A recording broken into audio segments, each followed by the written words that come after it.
Baiklah, selamat datang. Hari ini kita belajar resensi. Materi pelajaran untuk kelas 11 SMA.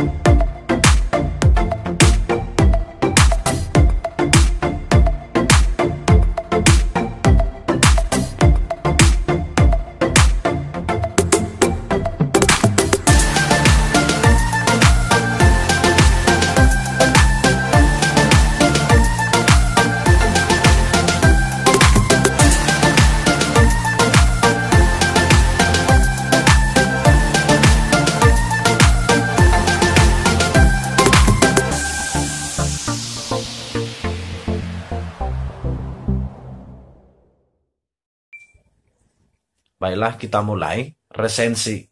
Resensi sebenarnya berakal dari bahasa Latin, tepatnya dari kata kerja, yaitu recensere. Yaitu artinya mengedit, yang kemudian di hari belakangan ini sering diartikan sebagai mengulas kembali. Mungkin karena arti re adalah kembali. Pada berbagai sumber juga sering disebutkan bahwa kata resensi berakar dari bahasa Latin yaitu recensio, yang artinya mengulas kembali. Saya tidak mau mengatakan ini sebagai sumber yang salah, namun saya mau mengatakan sebenarnya recensio itu sudah turunan dari kata recensere, sehingga bukan lagi artinya mengulas kembali, tetapi sudah lebih pada saya mengulas kembali. Sebab bahasa Latin itu agak unik, setiap kata kerja berakhiran O adalah bukan lagi sebagai kata kerja murni. Ia sudah menjadi sebuah kalimat utuh, menjadi saya tambah kata kerja itu sendiri. Amote sering kita dengar. Kata ini artinya adalah aku mencintai engkau. Amo artinya saya mencintai.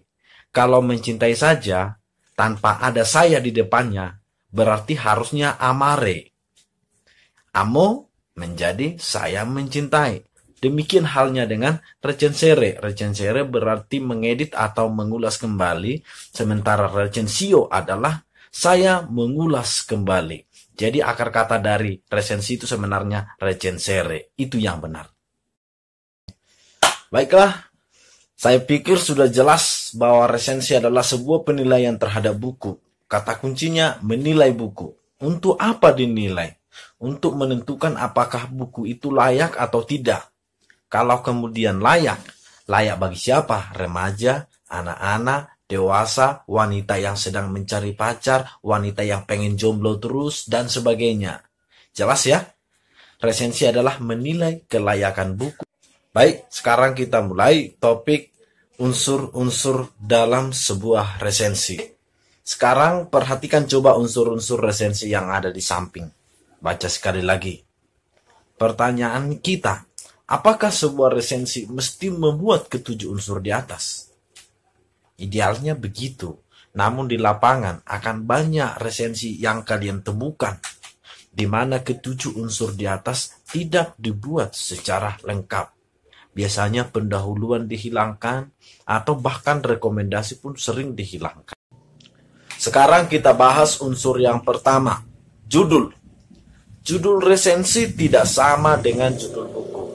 Seperti contoh di samping yang kalian lihat, judul resensi berbeda dibuat dengan judul buku asli yang diresensi. Namun, bukan berarti judul resensi itu tidak bisa sama dengan judul buku. Jadi, jika kamu nanti suatu saat melihat judul resensi sama dengan judul bukunya, itu tidak menjadi masalah. Sekarang masuk kita ke bagian kedua, yaitu identitas buku yang diresensi. Identitas buku yang diresensi harus ada dalam sebuah resensi. Ini tak pernah dihilangkan.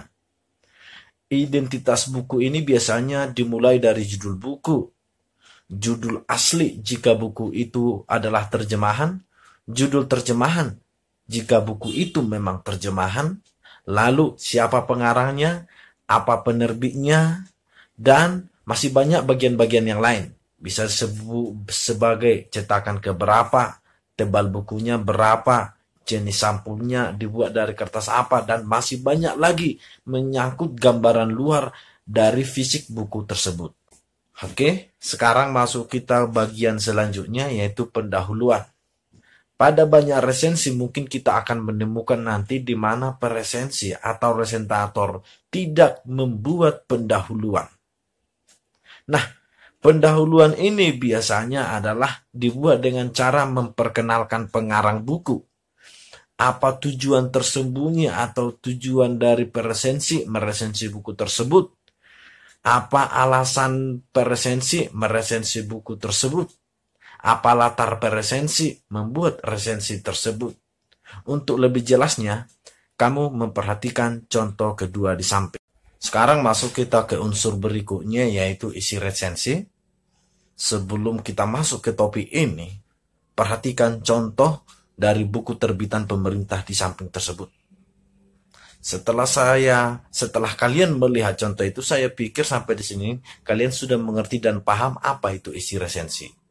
Isi resensi adalah berupa isi buku tersebut, entah itu berupa sinopsis, ringkasan, atau sebagian kutipan dari buku asal yang dikutip oleh peresensi di dalam resensinya. Sekarang mari kita sambung ke keunggulan buku.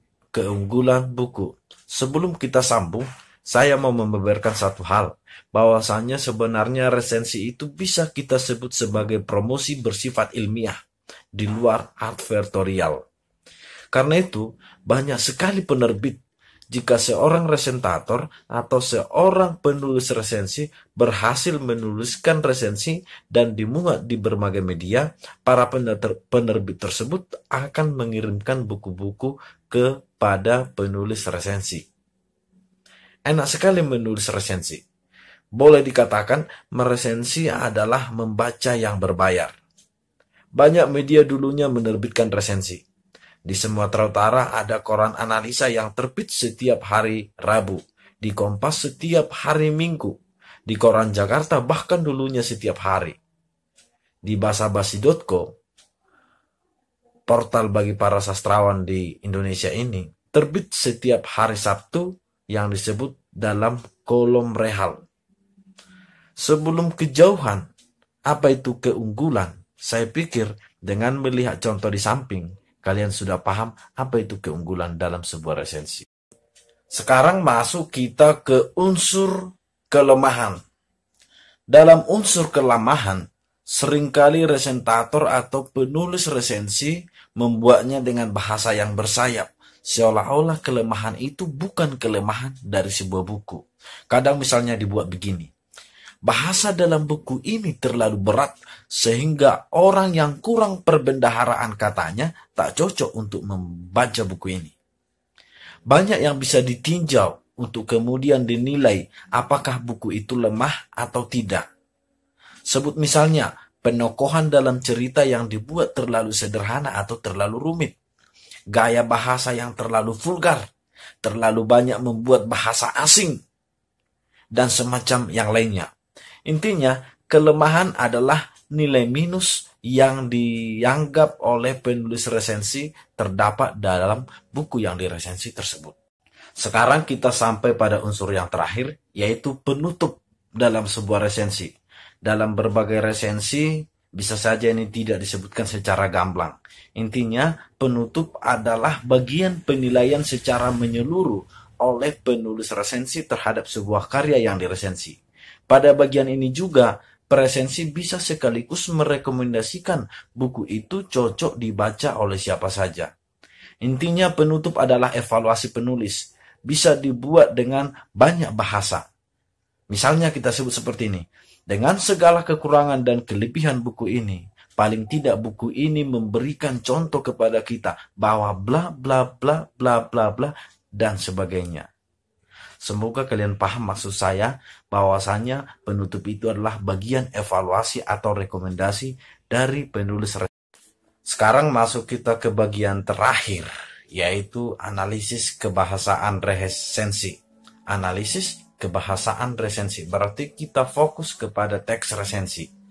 Biasanya teks resensi membuat yang pertama banyak menggunakan konjungsi penerang, kata sambung penerang, seperti bahwa, yakni, yaitu.